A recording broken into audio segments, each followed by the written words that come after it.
Good morning. I'm Elaine Chapnick, welcoming you to the May meeting of the Larchmont Mamaroneck Local Summit, which is co-hosted by LMC Media. We all know that the students are back in school, back in their classrooms, and it's time to hear about the state of our schools this morning from our local superintendents. First, we'll have Dr. Eric Lutinski, the superintendent of Mamaroneck Schools. He's been here as superintendent since the fall, but he's been an educator for 30 years. He came to Mamaroneck in 1995 and spent 10 years there teaching high school social studies. During that time, he coached moderated clubs and served as the summer school principal. Shortly after becoming the principal of Mamaroneck Middle School in 2005, he earned his doctorate in educational leadership from Fordham University. He began serving the dual role of Mamaroneck Middle School principal and assistant superintendent for instruction in 2017 and took over the role of superintendent at the outset of this 2021-22 school year. Dr. Lutinski and his wife live in Connecticut and have 2 children. Second on our lineup will be Dr. Robert Chaps from Mamaroneck Public Schools. This is his 12th year as superintendent of Mamaroneck Public Schools. Prior to coming here, Dr. Chaps served 4 years as superintendent in Hastings-on-Hudson and 3 years as superintendent in Massachusetts. He and his wife have 4 children and 2 grandchildren. So we will begin now with Dr. Lutinski. Great, Elaine, thank you. Thank you so much. I really appreciate the invite from the summit. Everybody's been very accommodating. Mitch from LMC Media was kind of helping me out beforehand, and I think we're all set. I would like to thank Bob. Bob's been a very helpful neighbor. And I don't know if Bob probably doesn't know this, but back in the 90s, I was actually a Mamaroneck employee for about 6 years. I worked for the Mamaroneck Summer School for 6 years. But really my first introduction to Mamaroneck was when growing up in Connecticut, I was a member of our local firehouse band. And as a young person, we would attend the parade here and we would march in the parade. So, I've been very familiar with Mamaroneck for a long time, and it's always been a place dear to me. And I've been working here at Mamaroneck for a great many years. So looking at the theme about emerging from the pandemic, it really has been a remarkable journey. And one of the things I was able to do was look back at some of the old summit meetings. And I'll tell you, I kind of would like to go to the Nautilus Diner and have breakfast one of these times. So hopefully we'll be able to get to do that. But since we've started, a great many things have changed. So the theme this year was to prioritize full in-person learning and keep that commitment to keep our students in school where they belong. So the contrast between the fall of 2020 and the fall of 2021 is a product of the educational and emotional benefits of keeping our students together. So the differences between starting this year versus the way we started last year are considerable. In the first COVID summer, when everything was brand new, school planning was done across the state in isolation because we had no experience on implementing pandemic instruction. We were getting guidance kind of late. So everything was new. So if you think back to September of 2020, we started with every other day hybrid learning where half the kids were in, half the kids were out. And that was because of the 6-foot distance requirement. We had the 2 cohorts shifting between at-home learning and being in school.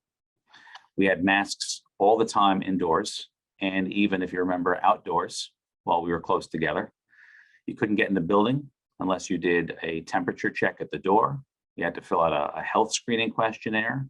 We had absolutely no visitors, even parents, no in-person events. Later in the year, of course, some people remember that brief period where we were carrying around polycarbonate desk shields to keep a 3-foot distance, which allowed us to bring the 2 cohorts back in. And the big deal at the end of that year was that the masks came off outdoors in the spring, and that enabled us to do things like outdoor graduations.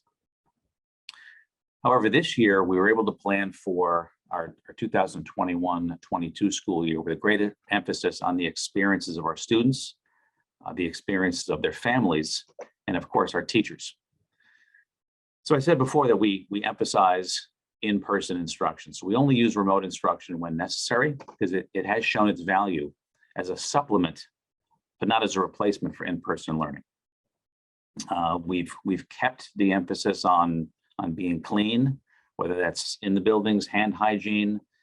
We've never been better ventilated before. Air purifiers, air filters, and we're making a lot more use of outdoor space. And that another big change from this year is we began our weekly PCR testing facilitated by the county. And I know that's something that the Mamaroneck district has also done very well. Later, that was augmented by a state supply of home antigen tests. And then, of course, the county vaccine clinics. We've had 2 here at Roneck. One lesson from the pandemic was that parents often had to take a greater role in their students' education than normal. So with that greater reliance on families, it was important for our board to expand opportunities for parents to know what was going on. So one of the things that we were keen on doing was improving our communications. So this year we have a brand new website that provides a lot more utility and easy access for information and events and in more languages. It's very accessible. We've made a lot more extensive use of our Google Classroom and teacher web pages to centralize information so that from the home perspective, it's much easier to gain information about what your kids are doing and what expectations are from home. We have more frequent communication from each of our buildings in the form of weekly messages, and the same thing from me. We do a weekly superintendent report, and initially that originated with my predecessor, Dr. Barbara Ferraro, really as an update about our ongoing capital project. But we're now using that as a regular part of how we push out news to our community. With the learning process, the pandemic has certainly had an impact, especially on our students, but our teachers and families as well. If you look at some positives, and you think about large institutions, change can often be a very slow process. But COVID has kind of shaken the system a little bit. So people have learned that they need to be more flexible and that we have to be creative. And I think one of the big benefits is that the idea of doing things differently isn't so alien anymore. It's almost a necessity. It's illuminated the importance of understanding student learning styles and differentiated instruction. For students, it's demonstrated the value of self-advocacy, organization, and time management. And we've heard that some students have a better disposition with more kindness and empathy. I think that's the thing that comes from everybody being in the same boat. And obviously, there have been negative impacts on students since the return, particularly earlier in the year. It takes a lot of time to build the stamina required for a long school day outside of the house. One of the things our teachers just worked on was a shadowing program where some staff volunteered to host other staff members in their classrooms, doing kind of like a day in the life of a student.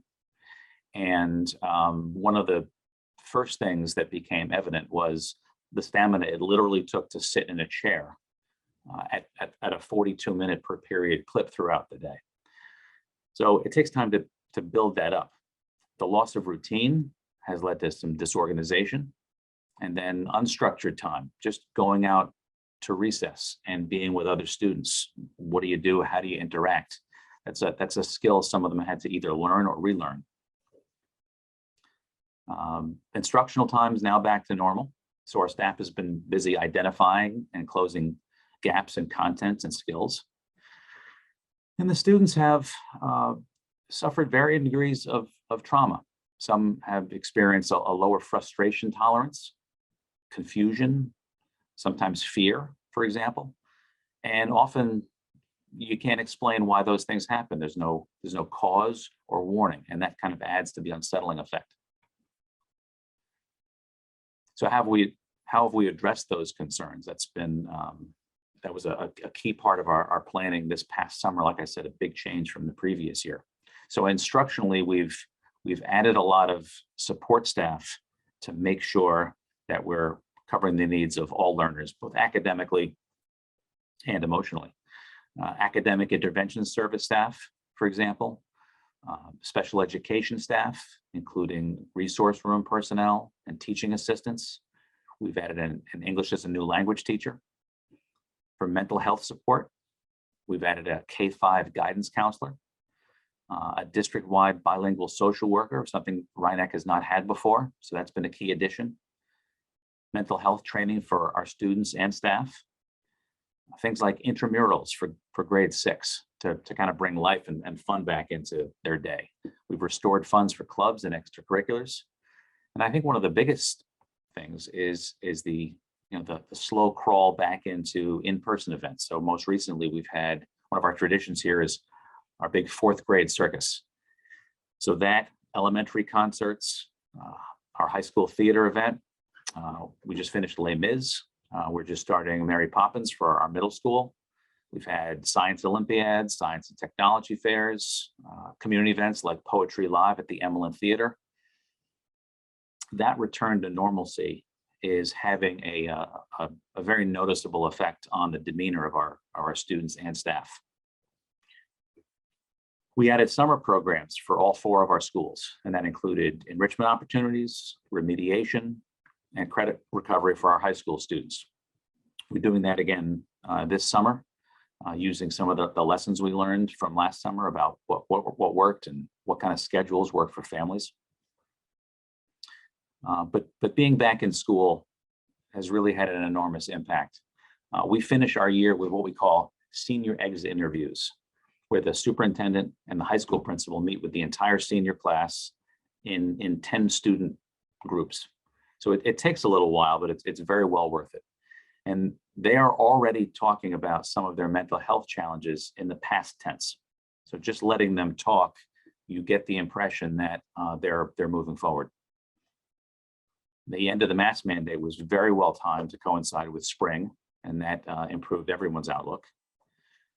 The mask mandate in particular, the change has had a big impact on elementary education, language instruction, music education, as well as student socialization and emotional comfort.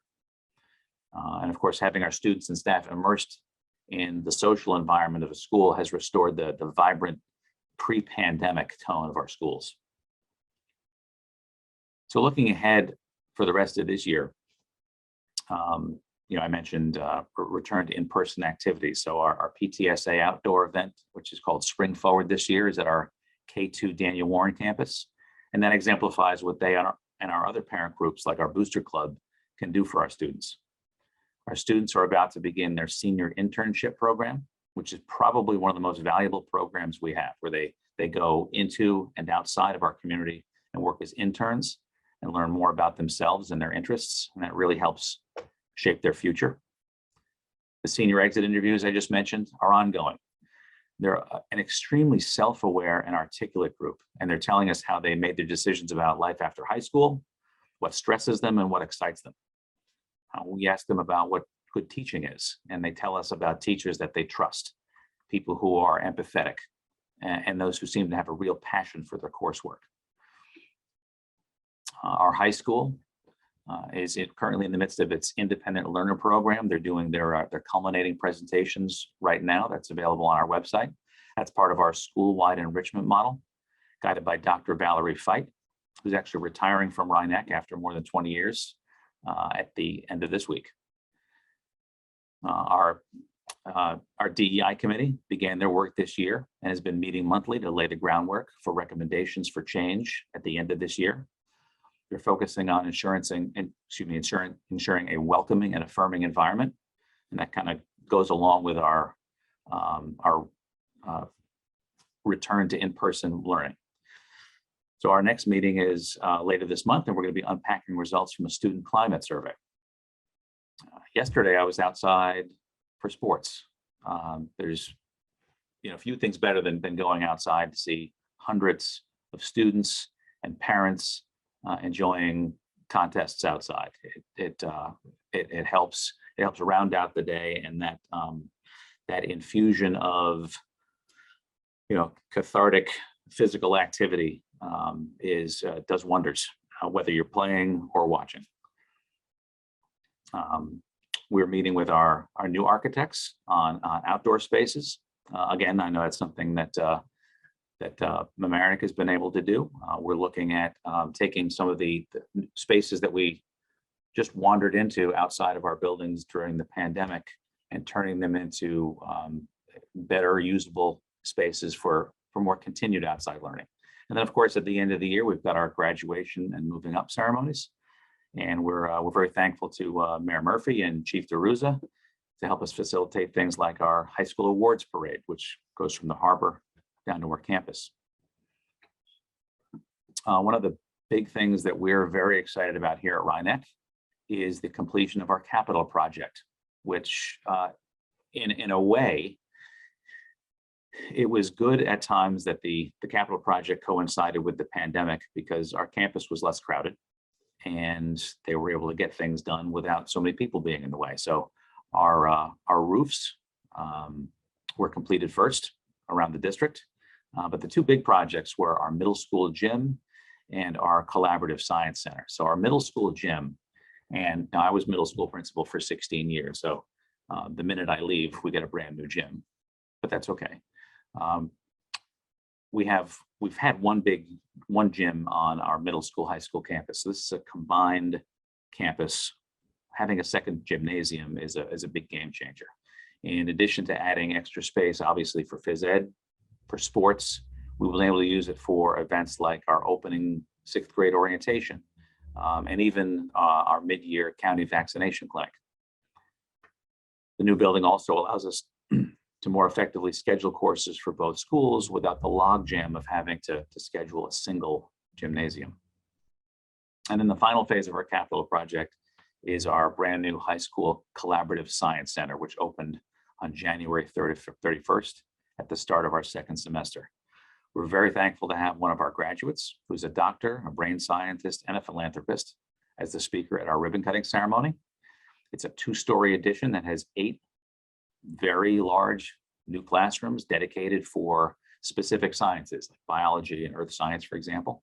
It's a state-of-the-art structure. It's built for collaboration, critical thinking, and student-driven inquiry. It's allowed us to expand instruction in programming, engineering, architecture, and robotics. And looking ahead, we're looking at coursework in botany and geology. And of course, with the high school inheriting the new space, the addition also grants the middle school much needed space in our pre-existing building. Then, of course, we have our budget vote coming up.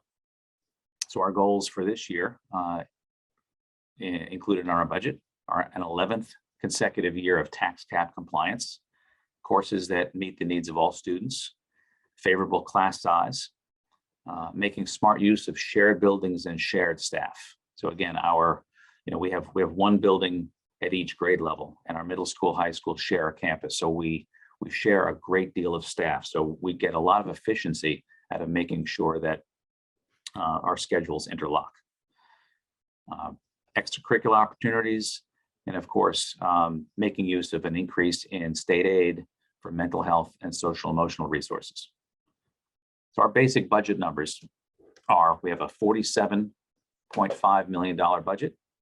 That's a $1.5 million budget to budget increase with a 3.26 overall spending increase and a 1.84 tax levy increase.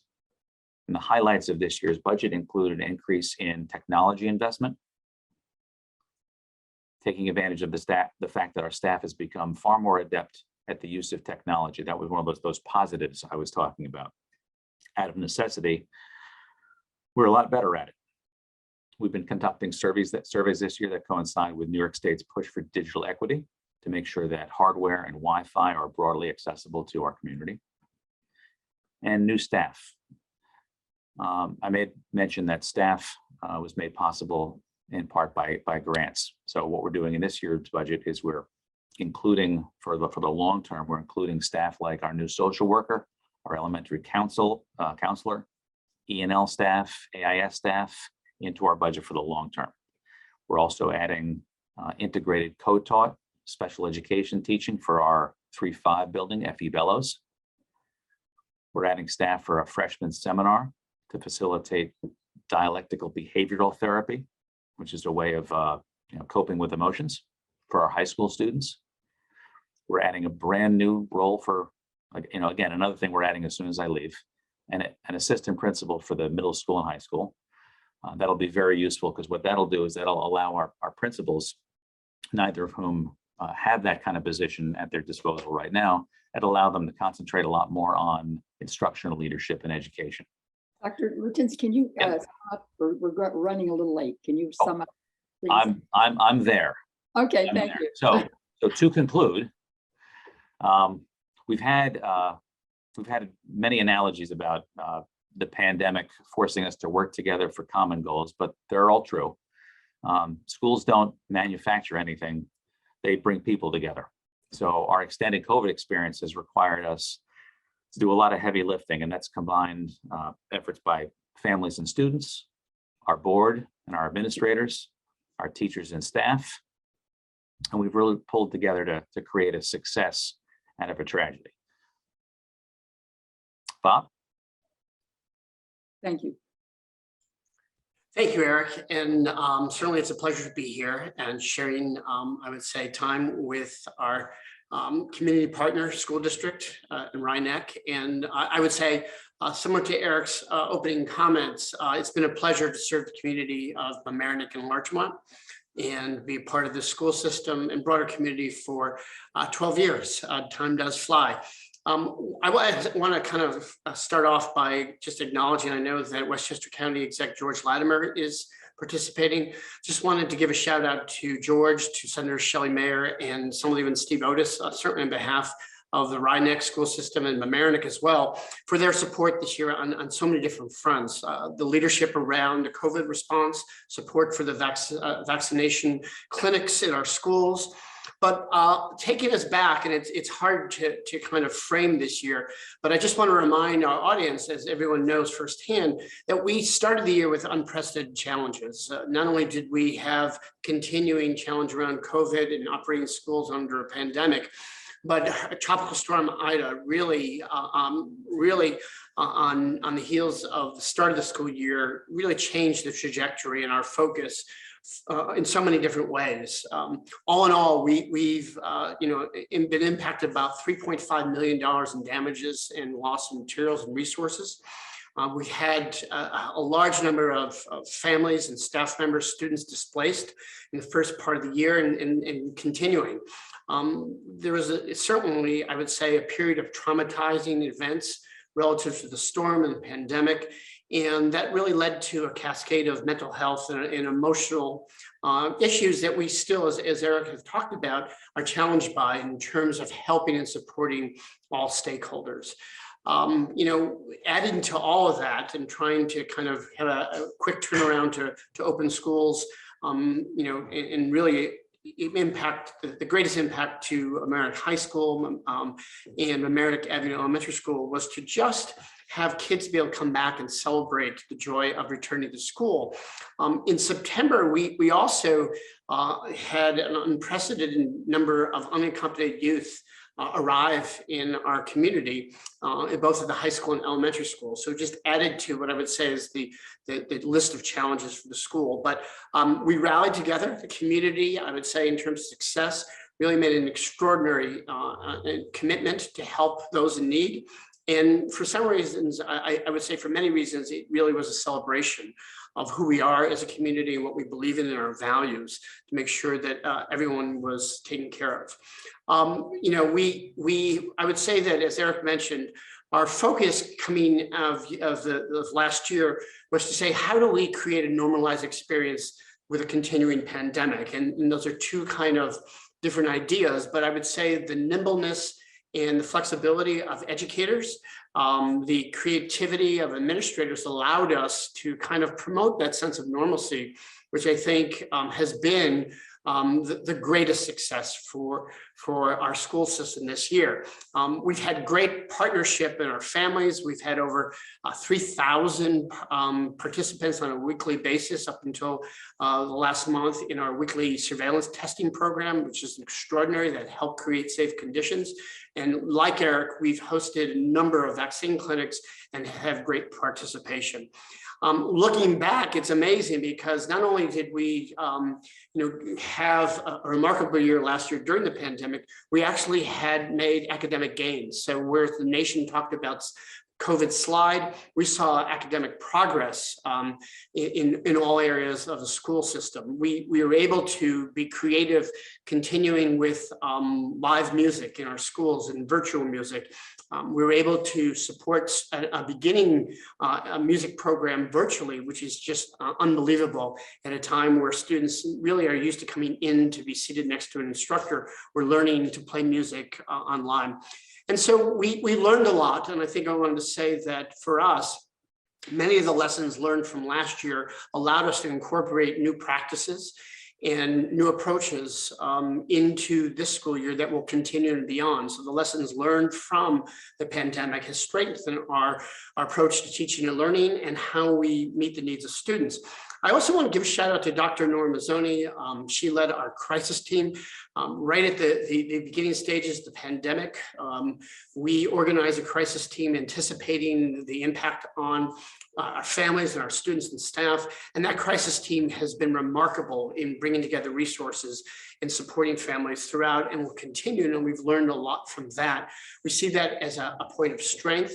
And certainly we've come to rely on that group as a proactive measure of our commitment to children.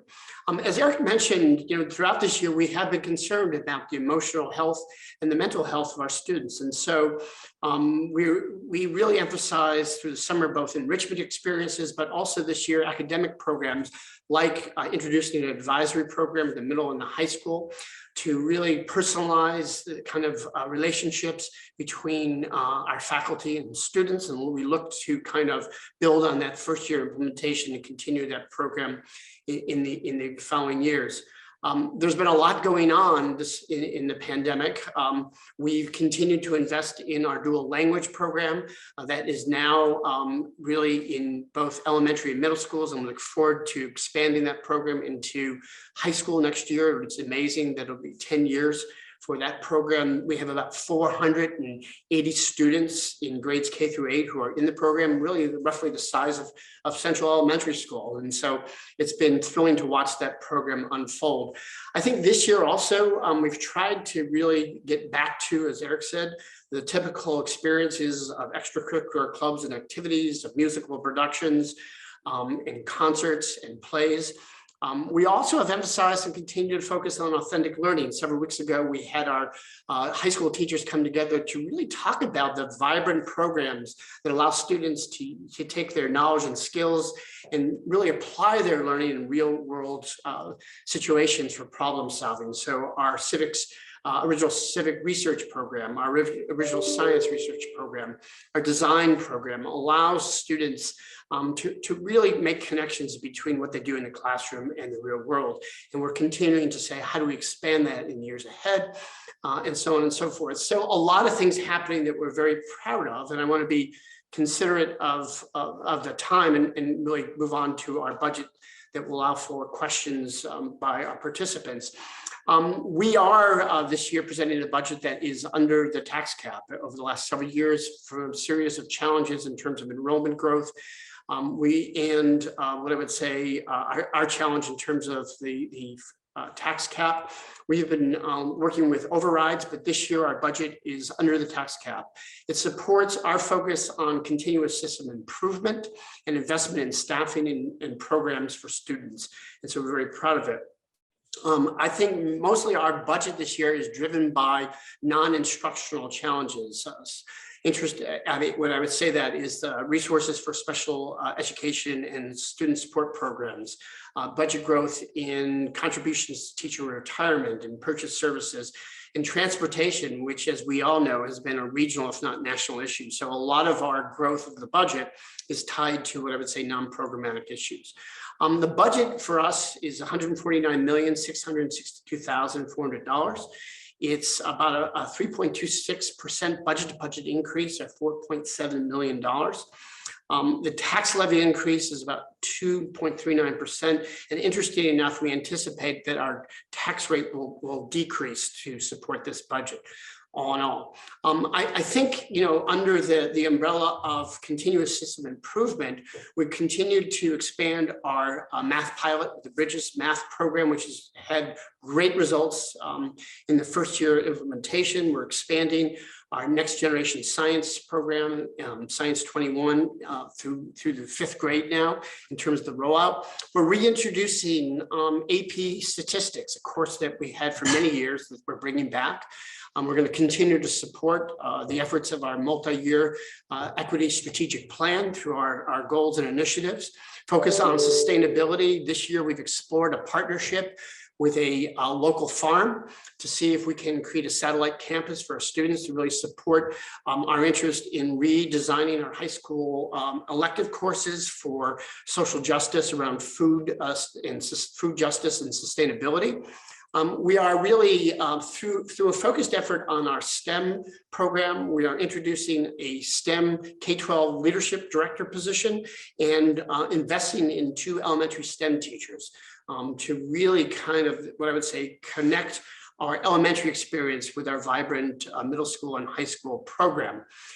We are certainly excited by the capital work that will begin next week in really most of our schools, but especially at Mamaroneck High School. The long-awaited design lab project is about to break ground. We hope to have what I would say an integrated STEM lab, which is built on the lab experience at Harvard and Brown University. It combines a fabrication lab with a metal shop, a wood shop, and a general classroom space for prototyping. So we're really excited about finally having a state-of-the-art space for our integrated STEM program. Similarly, we are planning to complete work on a culinary arts suite. So we will have an expanded culinary arts classroom experience that will allow us to really connect the science of food to the community and to really have a pathway for culinary education, which is fantastic. We plan to continue expanding our English electives and also building new science courses, as I imagine. So a lot going on in our schools this summer, similar to Rhinebeck. We'll continue with the phase 2 capital projects, and really 5 of our 6 schools will be under construction. So we have an ambitious capital plan that is underway and a lot to talk about there.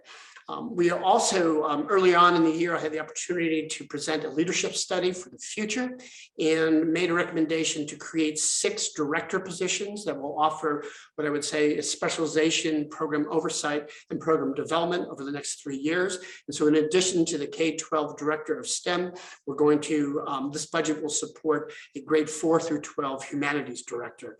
And so we're excited by that as well. Finally, I just want to say that we continue to invest in programs for students. We are very proud of the range of programs we have within district to meet the needs, emotional needs and learning needs of our students.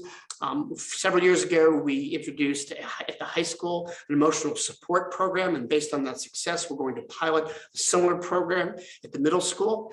And I would say, we've invested in more than 25 support positions over the last several years in terms of social workers, psychologists, guidance counselors, and we're going to continue to kind of focus on elementary guidance to integrate our SEL programs throughout the district. So that's just a brief kind of overview of our focus for next year.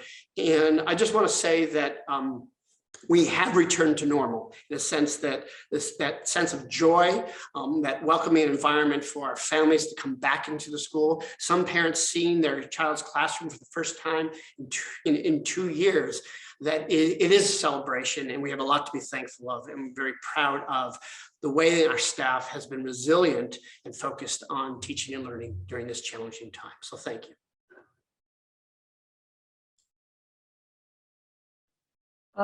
Thank you. That's even shorter than I had anticipated.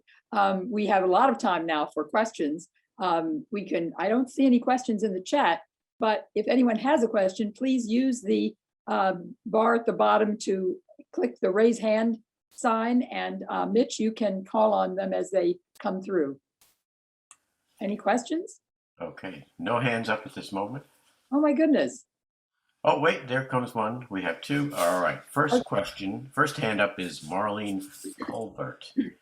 And I'm going to turn on her mic. Here we go. Marlene? Yeah, go ahead. I have a question and a comment. My question is, I did not hear anything with all of your plans for building and everything, considering that I think global warming is one of our biggest problems. I didn't hear a lot of talk or any talk about how you're incorporating, particularly in your building plans, anything about how we're going to deal particularly with Ida.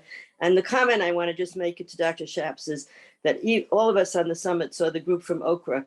And I just want to congratulate you and Mamaroneck and Joe Liberti. I just think it's extraordinary. Those kids were extraordinary. And I think we all thought they were amazing. So thank you for that. I would say, if I could just take it in, Eric, I'll turn it over to you. And Marilyn, thank you for the compliment. And Joe Liberti is marvelous. His dedication to students is extraordinary. And the students are so articulate. I had the opportunity to tune into the summit presentation. I was quite proud as a superintendent to see and listen to the confident students talk about their knowledge of issues and how they really activated their learning. So thank you. I do think the lessons learned from the storm has really impacted our thinking. We are focusing on outdoor classrooms and building on the current experiences, but really are thinking about the impact of drainage and just, impervious surfaces. And so I would say we have a significant investment in terms of facilities in the community, and we are looking to continue the conversations with local elected officials about how not only we plan for what comes next, but how we change our footprints in a way that can some way really predict what may be coming around global warming and the change. Okay, And if I could also respond. Thank you, Marlene. Ida was certainly a rough way to start the year. The Rhinebeck District infrastructure did not suffer anywhere near as much as I know the Mamaroneck School District did. We had a maintenance garage on our middle school, high school campus that had 4 feet of water and destroyed a lot of equipment and supplies. And that was most of it for us, although we did see some other effects. So for example, we have our Daniel Warren building, which is a beautiful old manor house.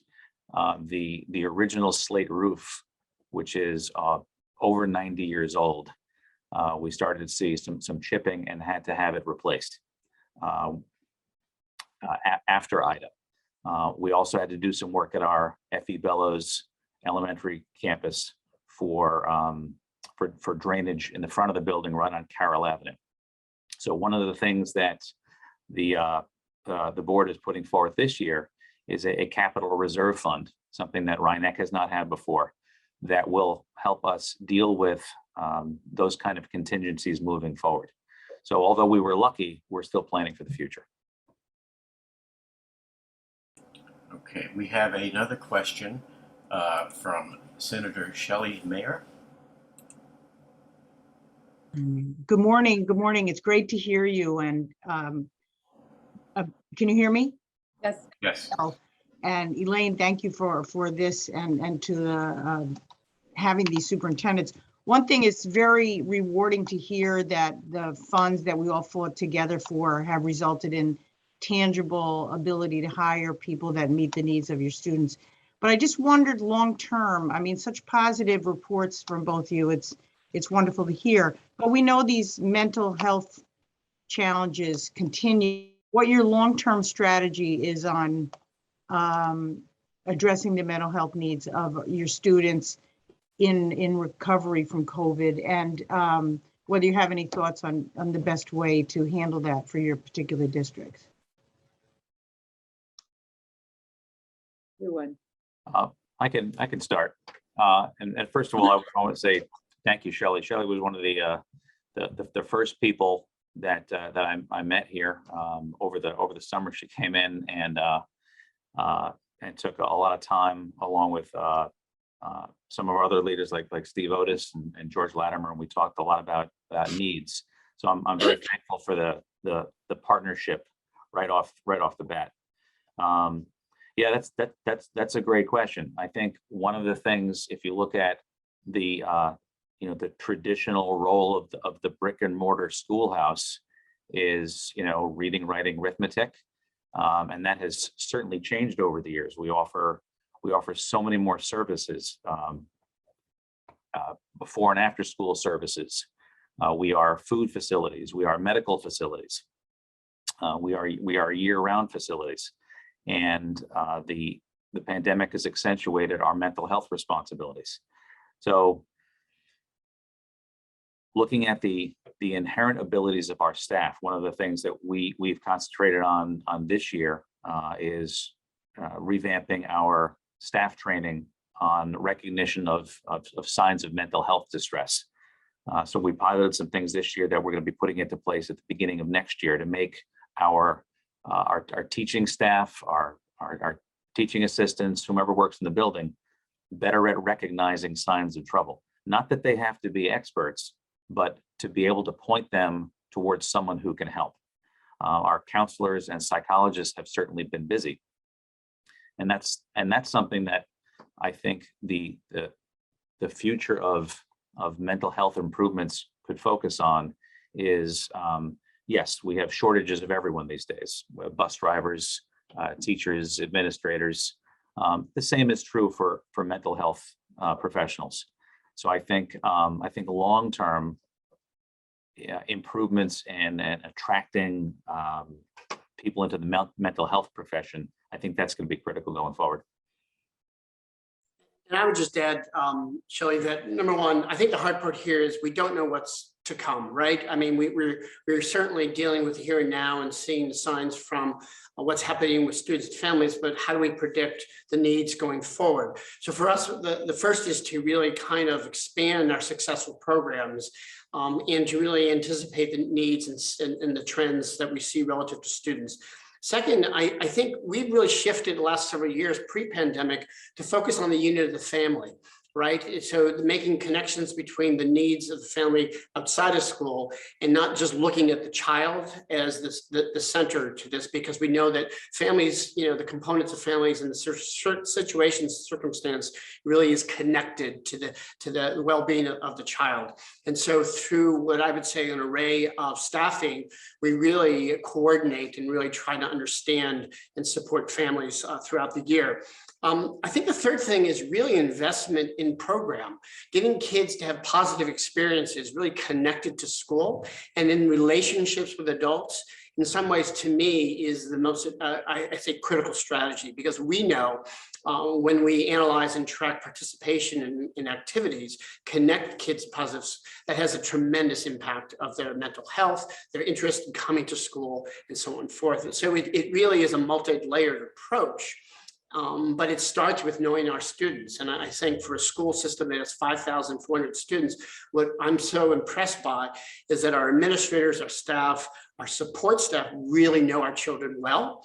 And so similar to Eric, we can anticipate and look and see for signs of distress and change, and really in some ways be proactive in our response. Thank you both very much. Thank you for all of this. Any other questions? New programs? You want to talk about any new programs, either of you? Dr. Schatz?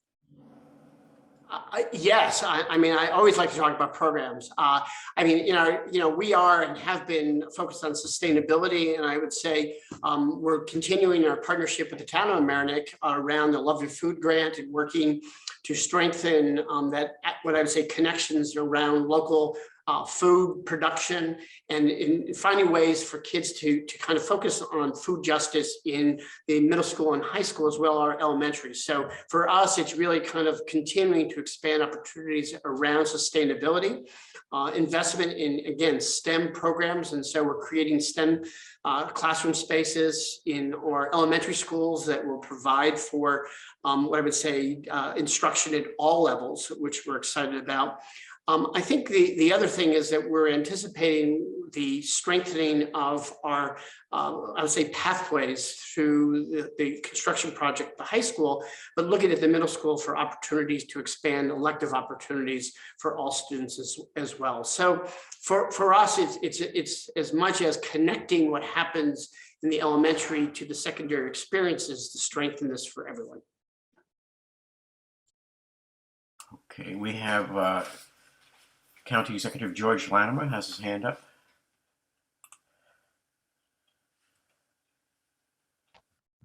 Gentlemen, great presentation as always, the summit. Thank you for bringing this together. Is there anything on your wish list that you'd like for us with the county health department to do that would help you further in the COVID bounce back situation?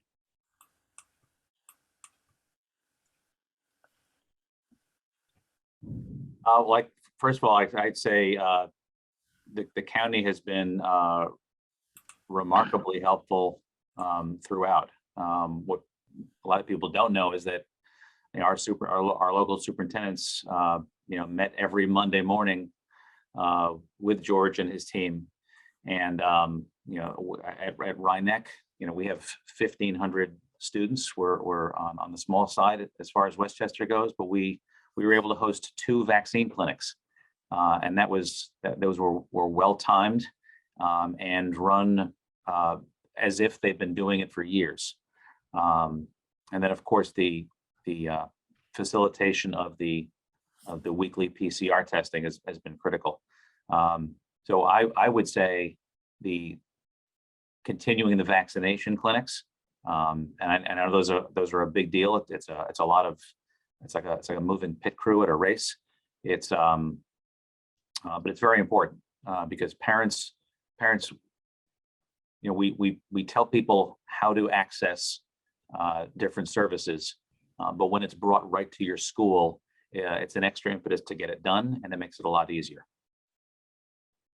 And just to add to Eric's comments, it's been an incredible partnership, and I would say, we're not out of the woods yet. And I would say that how can we work in collaboration with the county to kind of understand the possibilities of the changing environment, and to have that support around clarity. In some ways to serve our interests with the State Department of Health. So we know the rules of the road, and instead of being in some ways unclear or certainly hesitating in terms of trying to interpret what might be coming down the road, being proactive so that our parents feel confident that they know our schools are safe.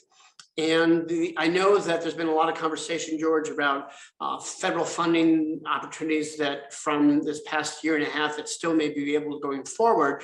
And so how maybe we can harness the remaining funds to think about what I would say post-COVID or COVID, kind of response that in terms of resources that we can use creatively to help our families and our students and staff. Happy to meet with both of you as you see fit. Thank you. I'm going to read this chat question that she says from Jenny Veer, says, sorry, I can't say this out loud. Can you please provide details about the school election on May 17th, how people can get information about the budget and school board candidates, the mechanics of voting, and whether there will be early voting? So obviously we're required to send out information, our budget newsletter that will have all the facts about the budget and programs to all of our citizens. We expect, unless anything changes, to have in-person voting this year.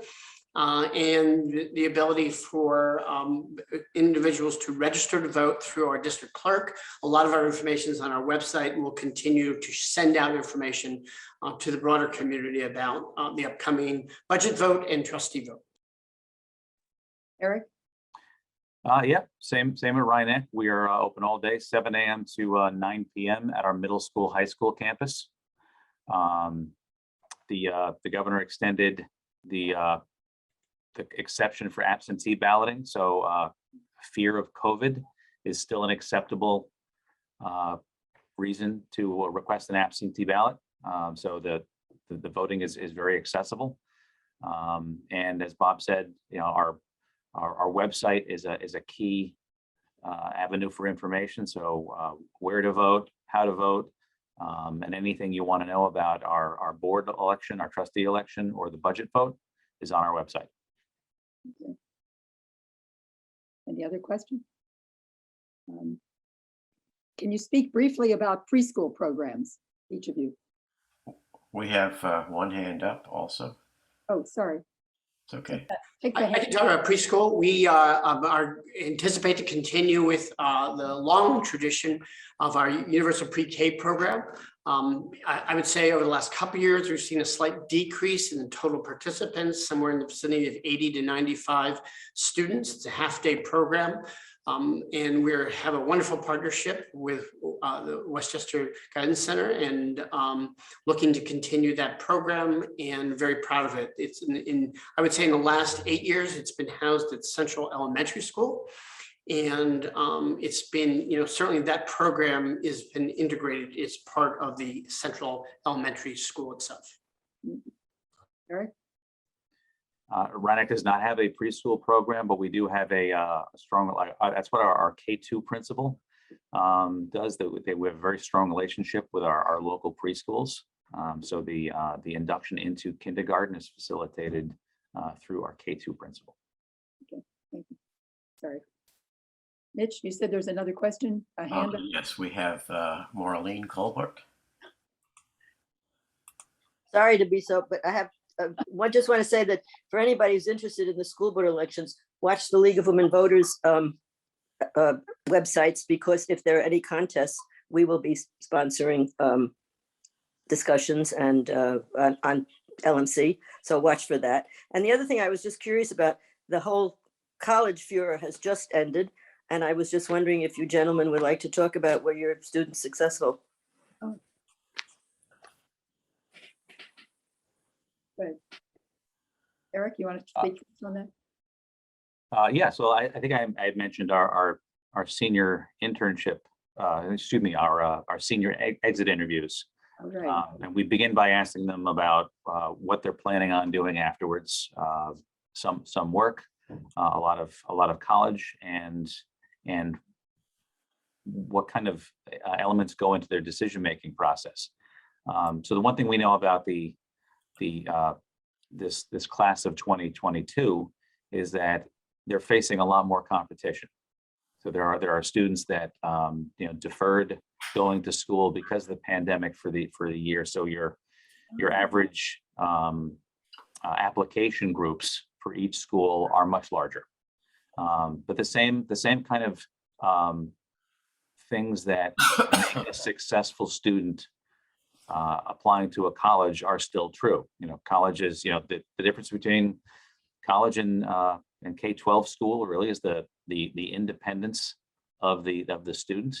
They shed the dependence on mom and dad, maybe not financially, but what colleges are looking for are students who are self-motivated, and our students giving us feedback are telling us about the things that they're coming out of school equipped with that make them optimistic about their applications. But it's definitely a challenge considering the numbers this year. And I would say we've had continuing success in terms of students being able to receive acceptances from a range of colleges. And I also want to say that for a number of years now, we've been really putting an emphasis on first gen to college. And I would say in the last 5 years, we've had roughly 14% of our graduating class is first gen to college. And we're very proud of that. And I think it speaks to the commitment in terms of the programs we offer, at the high school to really start very early on with families to kind of really orient them to the challenges of navigating the college process, but supporting students to kind of challenge themselves academically to be in a position for that commitment to continuing education. So we're very proud of that.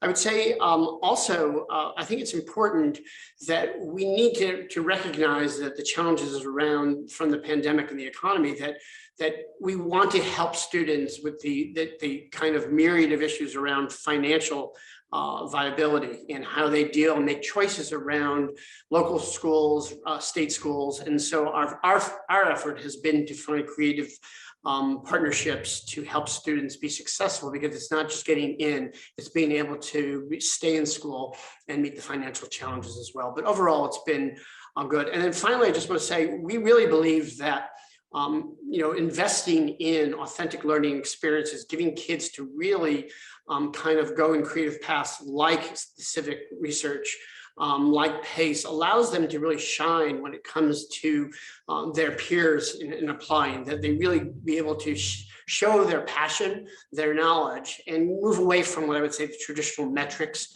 of transcripts and GPAs and things like that. So we're really emphasizing the focus on depth of study and passion as being a way to find success, find that right school for each child.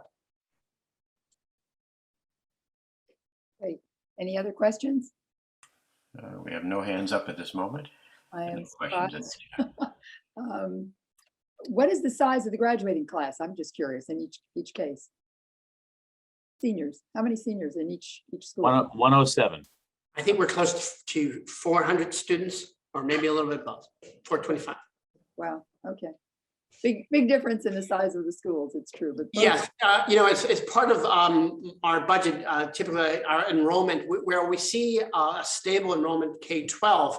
Next year, Mamaroneck High School will be close to 1,700 students, or over 1,700 students. So it will be the largest enrollment of Mamaroneck High School since, I think, the early 70s. And so we have large cohorts of students moving through the system, 475 students coming into 9th grade. That really is kind of playing out in growing Mamaroneck High School, whereas the middle school will be about 1,200 students. And it's maintained 1,100 plus students at Homix now for at least 5 years. So we will be around 5,400 students overall. wow, great. Yes, much of that, I guess, is a result of the pandemic too. People moving into the community. Any other questions either of you want to, or issues either of you want to raise? Marlene Colbert has her hand up. Marlene, go ahead. Schools have been my thing for many years, for 40 years. That's interesting what you just said. We talked for years about the problems of enrollment, and we didn't have enough room. What do you think happened? Well, I would say that the pandemic, right before the pandemic, we did a long-range demographic study, and we had predicted the continuing challenges of growing enrollment over the next decade based on just, live births, the county, the change in the county. I think we've seen a significant shift through the pandemic, where a lot of, I would say, typical city dwellers had moved quickly out of the city, and that has disrupted our pattern. We went through the last 10 years of alternating in terms of an increased kindergarten cohort to a declining cohort. In the last 2 years, we've had less than 400 students coming into K, which is a significant change for us that will have an impact over the next 10 years. So we predict 395 incoming kindergarten students. Again, a third consecutive year of less than 400, where in the last 5 to 8 years, we've had 450, 475. So I think, in the near term, I would say we will be able to accommodate all students at the elementary grades, and we won't have, I would say, the variability year to year in terms of cohort size moving through the system like we're still experiencing now.